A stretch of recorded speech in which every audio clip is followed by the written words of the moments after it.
What's up, everybody? Today we're going to be going over what to put in your dispute letter. So if you're new and just getting started, or if you've been trying this for a minute and you're not sure if you're doing the right thing, we're going to be talking about that today. What's good, everybody? This is Will Frazier here, your credit expert, bringing you the tips you need to get your credit back on track, because what goes down must come up. And if you don't want your credit score to drop 50 points, make sure you like this video, subscribe to the channel, and turn on notifications so you'll be notified of any new videos I drop just like this. So as mentioned, today we're going to be going over what it is that you need to put in your dispute letters to make sure that you're seeing good results when you're actually sending disputes, or to make sure that you don't get them sending you something back asking you for more information. At the same time, sometimes the credit bureaus will ask you for more information even if you sent them the information that you're supposed to send.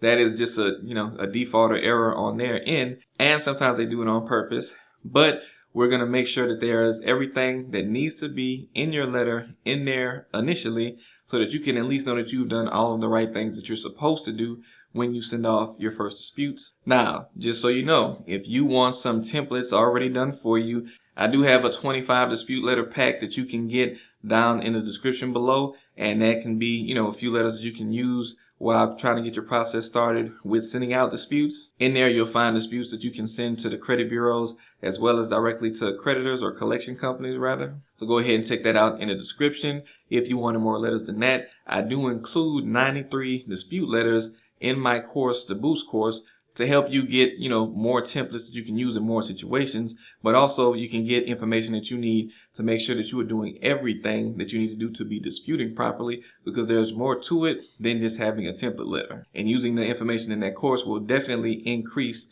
the results that you see from sending disputes. But anyway, let's go ahead and check out what you need to be putting in your dispute letter with the example that I have on a computer.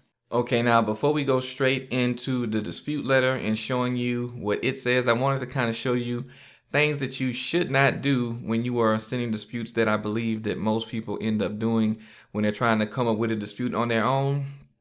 And the first thing is going to be, don't write your dispute letter in an angry way, thinking that you're making demands or sounding very upset is going to be the thing that gets you the result. For example, I have here, why the fill in the blank do you have all this negative information on my credit report? If you don't delete this account off my credit report ASAP, I know your mother doesn't love you and you will never prosper in life. See, stuff like that I get it, people being upset about what's going on with their credit report, and that translating over into your message that you're trying to send to the credit bureaus, thinking again that will get you results. That's really not going to get you, too many results responding in a way like that. But again, that's why I put this example here. Yes, this is an extreme example, but I just want to give you an example of, the route that you should not go in your dispute letters. Again, before I show you what you're really supposed to put in there. And also, I know a lot of people too want to try to say stuff like this and sound like, an attorney, that's about to sue somebody. You are in direct violation of subsection 739 of Penal Code 32. This makes you subject to penalty of perjury for blah, blah, blah. Trying to sound like you're an attorney, while that may seem like the best idea and the best approach, because the way that you're able to dispute and get things off your credit is pertaining to laws that are out there.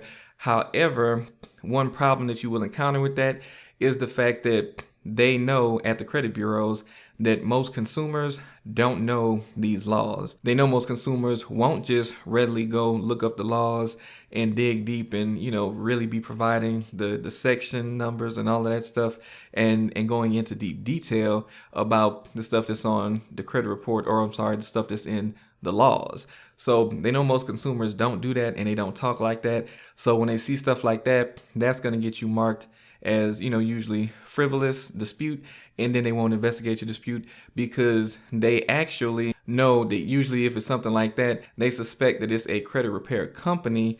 And if they suspect that it's a credit repair company, then they are actually given the right to ignore that dispute. So you don't want to come off sounding like that in your disputes, especially when you're doing factual disputing like what we're going to go over in this letter today. Now, I know you may be wondering, why would they be able to throw it away if it sounds like a credit repair company, and how a credit repair company is able to get people's results if that is the case? Well, it's because you have to have a certain way that you do the disputes and type them up in order to get results. And, sounding like an attorney or, a credit repair company isn't usually going to be the thing that gets you the results. So now let's actually go and take a look at what you should be saying and what you should be including in your dispute letter. So this is a credit repair dispute letter, and it's a very, general basic one that I'm sharing with you. This is one of the 25 letters that is included in that, dispute letter kit that I mentioned down below in the description.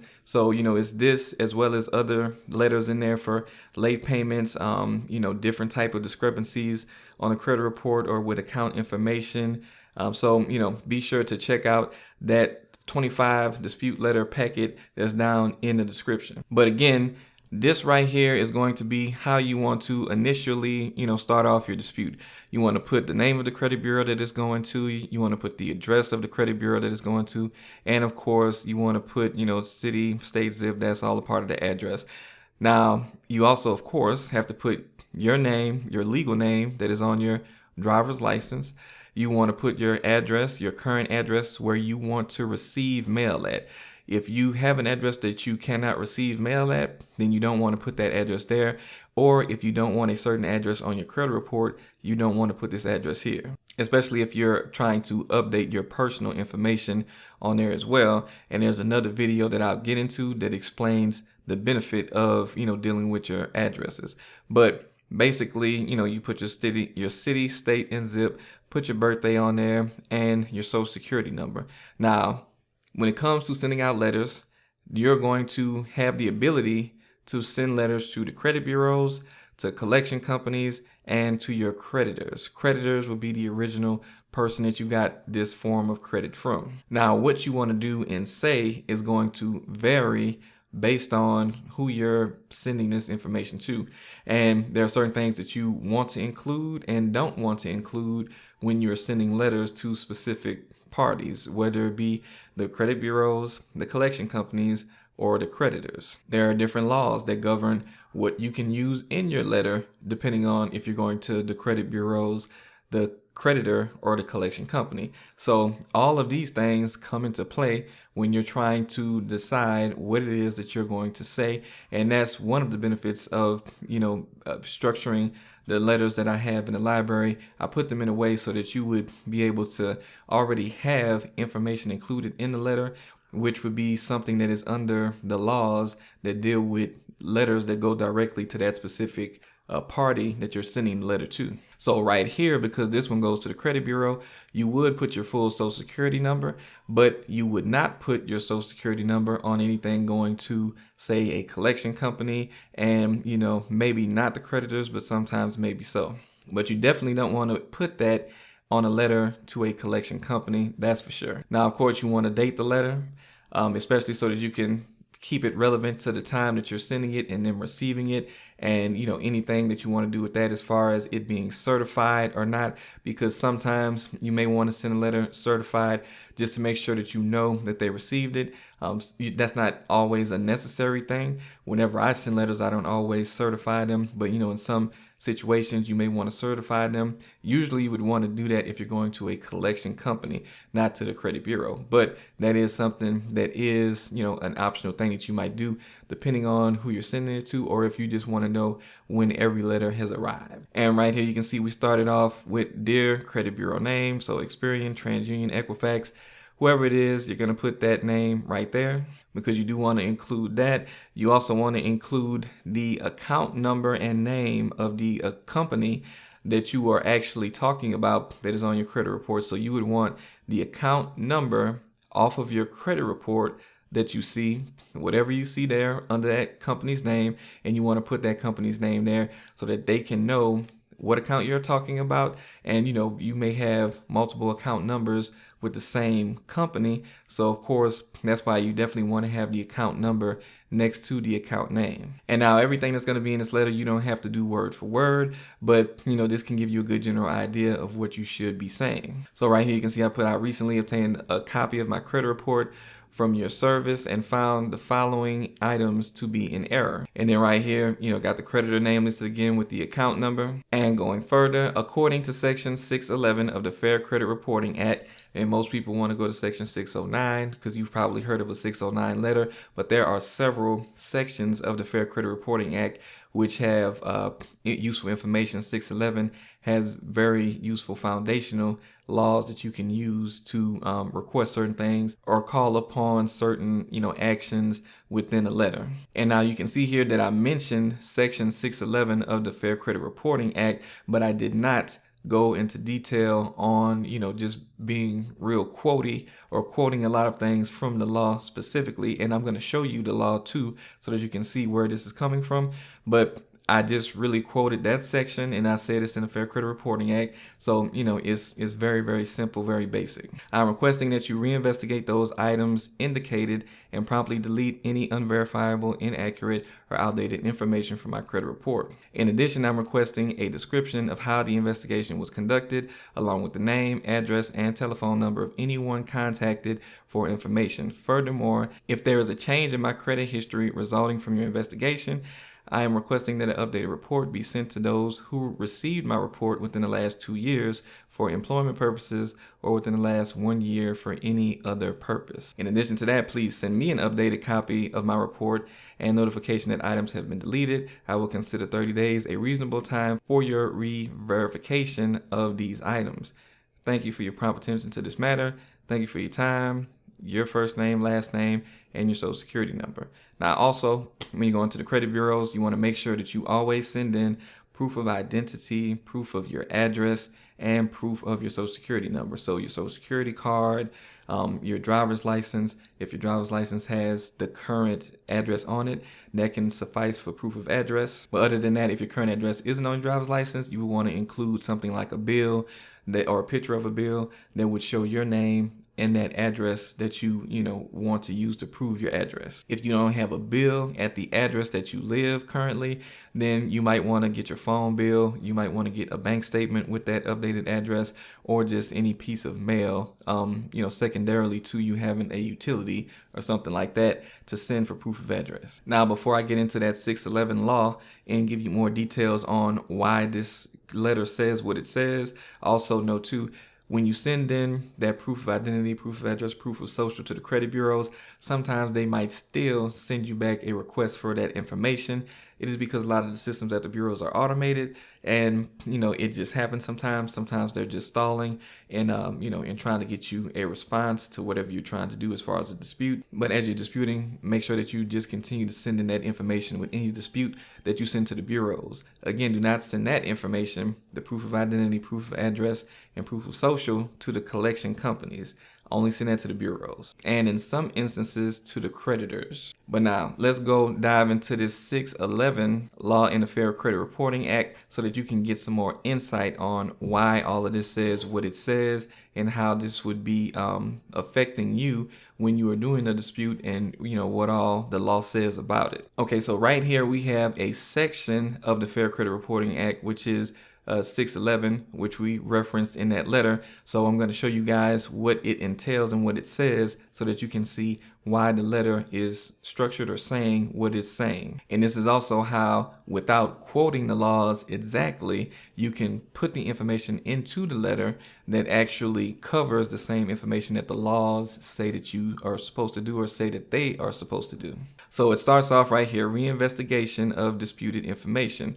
Reinvestigation required. In general, subject to subsection F, if the completeness or accuracy of any item of information contained in a consumer's file at the consumer reporting agency is disputed by the consumer, and the consumer notifies the agency, the credit bureau, directly or indirectly through reseller of such dispute, the agency shall, free of charge, conduct a reasonable reinvestigation to determine whether the disputed information is inaccurate and record the current status of the disputed information, or delete the item from the file in accordance with paragraph 5 before the end of the 30-day period beginning on the date of which the agency receives the notice of the dispute from the consumer or reseller. So basically, that's telling you that 30-day period that the credit bureaus have to do an investigation, and get you a response. Now, there are some important factors that you need to know about this 30-day period, because this is usually something that everybody is relying on.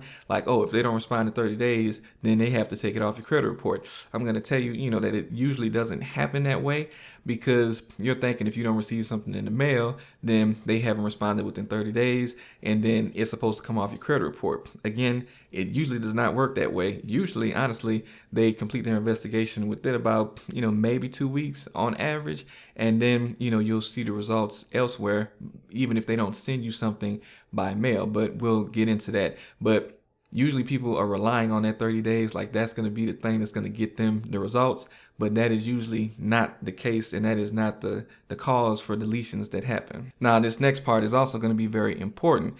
Extension of the period of reinvestigation. That's that 30-day period. And let me also say that none of what I'm saying right now is legal advice at all. I'm just reading from the text and what it says. But extension of period to reinvestigate, except as provided in subparagraph C, the 30-day period described in subparagraph A, which is what we just read, may be extended for not more than 15 additional days if the consumer reporting agency receives information from the consumer during the 30-day period that is relevant to the reinvestigation. So basically, they have 30 days to respond. If you send in another dispute of any sort, or let's say, you had somebody doing disputes for you, and you had already sent out a dispute, and before that 30 days has passed or before the investigation is completed, they sent out disputes for you, well, they can also add additional time to the amount of time that they have to get you a result. Like, it used to be 30 days, but if another dispute comes in within that time frame, then they get to extend it by an additional 15 days max. So that's a total of 45 days that they now have to respond. So, that can increase the time. So that's something that you want to be aware of if you're sending disputes, because most people aren't aware of that. And if you look at C, basically it just talks about how it doesn't apply. That is that 15-day additional, days added on. That doesn't apply if they have come to the conclusion, that the information is inaccurate or incomplete and they need to remove it. So it doesn't apply in that situation. But this section right here, the 30 days, is why we included in the letter to say that we're giving you 30 days as a sufficient amount of time to respond when we were talking to the bureaus. So that's why that part is in there without, quoting word for word the law, trying to sound more like an attorney. You just want to sound like a regular person, and that is what the wording in the letter does, while still going by what the law says is allowable. Now, remember, I mentioned your disputes can be marked as frivolous or irrelevant by the bureau. That is because of this section right here, 3A. In general, notwithstanding paragraph 1, a consumer reporting agency may terminate a reinvestigation of information disputed by a consumer under that paragraph if the agency reasonably determines that the dispute by the consumer is frivolous or irrelevant, including by reason of a failure by the consumer to provide sufficient information to investigate the disputed information. And section B here just says that they're basically supposed to send you a notification of that.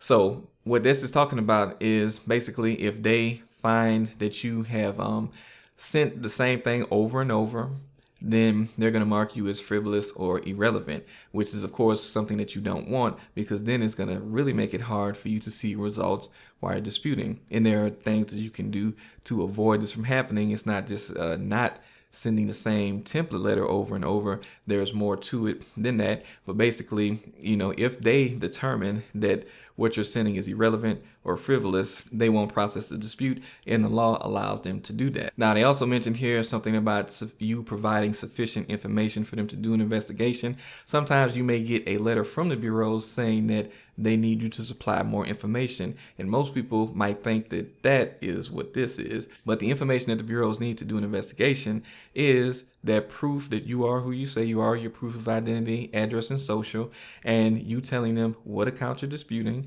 you telling them why you're disputing that account, and giving them the proper address that they need to respond to you, and of course getting the proper letter to them. So that is all the information that they really need to do an investigation. So when they are asking you for more information than that, it's not something that you really have to. You can provide additional paperwork and stuff like that, but that's not really what you want to do because the burden of proof and investigation is on them. So they have to do the investigation and find out if the information is inaccurate or accurate. That is not on you, but of course you might submit some information that might prove that for them without you allowing them to do the investigation. So of course you want to hold them to what the law says and make them do their own investigation. Now, when you come down to section 5 here, in general, if after any reinvestigation under paragraph 1 of any information disputed by the consumer, an item of the information is found to be inaccurate or incomplete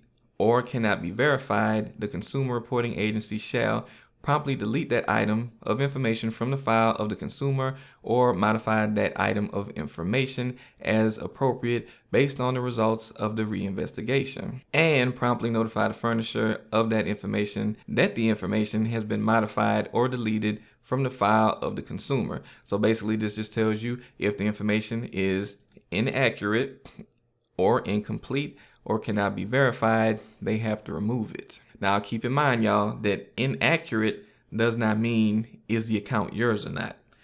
That's where most people go wrong, thinking that it's only inaccurate if it's not yours. That's talking about ownership, what you're talking about with that. With inaccuracy, it's anything that can be inaccurate on that account on your credit report. So that is where inaccuracy, that's what it's talking about. Incomplete, of course, information is not there. Incomplete information. And can it be verified that this information is accurate or that it is complete? If it can't be verified, that's also a reason that this stuff can get removed from your credit report. So these are the real reasons.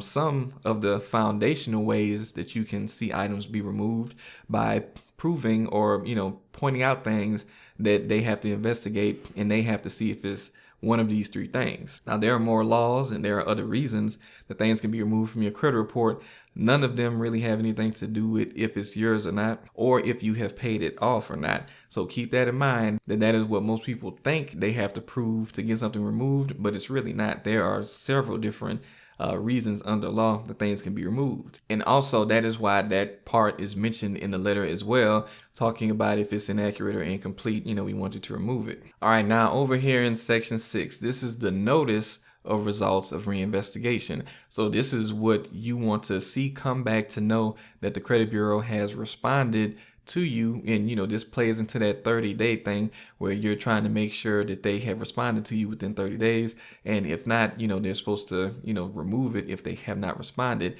But this is what that notice that you're supposed to receive looks like. And it may not be necessarily what you're expecting to receive back, which is why you won't see a deletion occur just because you didn't receive something in the mail. And by the way, during this time frame and day and age that we're in right now, credit bureaus have been responding very slowly or really not sending anything at all as far as results by mail. But even before now, with the COVID stuff happening and that slowing things down, they still didn't always send responses, especially not within 30 days, like by mail. So here is their alternative that they have to actually send you a response. So in general, a consumer reporting agency shall provide written notice to a consumer of results of a reinvestigation under this subsection not later than 5 business days after the completion of the reinvestigation by mail, or if authorized by the consumer for that purpose by other means available to the agency. So they can send you results by other means other than by mail. So sometimes they can send results by email, and also sometimes you can get the result by seeing that they have updated the information or changed the information on your credit report as well, which is why if you're working on your credit, you should have some type of credit monitoring as well, so that if you don't see a result come by mail, you can still see if a change has happened. Now, contents as part of or in addition to the notice under subparagraph A consumer reporting agency shall provide to a consumer in writing before the expiration of the 5-day period referred to in the subparagraph. So what that statement should say, if they do send a statement stating that the reinvestigation is completed, a consumer report that is based upon the consumer's file as that file is revised as a result of the reinvestigation. Notice that if requested by the customer, a description of the procedure used to determine the accuracy and completeness of the information shall be provided to the consumer by the agency, including the business's name and addresses of any furnisher of information contacted in the connection with such information, and a telephone number of such furnisher if reasonably available. So again, that is something that was included in that letter because it is in this section and it is something that you can request. So that's why it's included in the letter, again, without quoting word for word the law that is, right here in front of us. So again, this is just to show you guys how the letter that we use does not sound, very lawyer-ish. And it just sounds like a regular person just wrote it, like they just looked up something really quick and they just put in a letter requesting the same things that the law allows you to request without it looking like an attorney wrote this, because you don't want to get it marked frivolous or you don't want them to try to stall and stuff like that. So again, sending a letter sounding like a regular human is what's going to help you get more or better results. Now, that isn't to say that sometimes you won't want to include more verbiage like that, if you get to a point where it's, things are escalating and you're, further down the road as far as disputing, because you don't want to just send one dispute and that be the end of it. You need to be equipped and be ready to send multiple disputes over multiple months to try to get these results that you're trying to get as far as long-lasting results in your credit. But for the most part, you want to keep it simple, keep it normal, and not do anything too extreme with your letters and your requests. Now, with this basic information, that should be enough for you to be able to create a dispute letter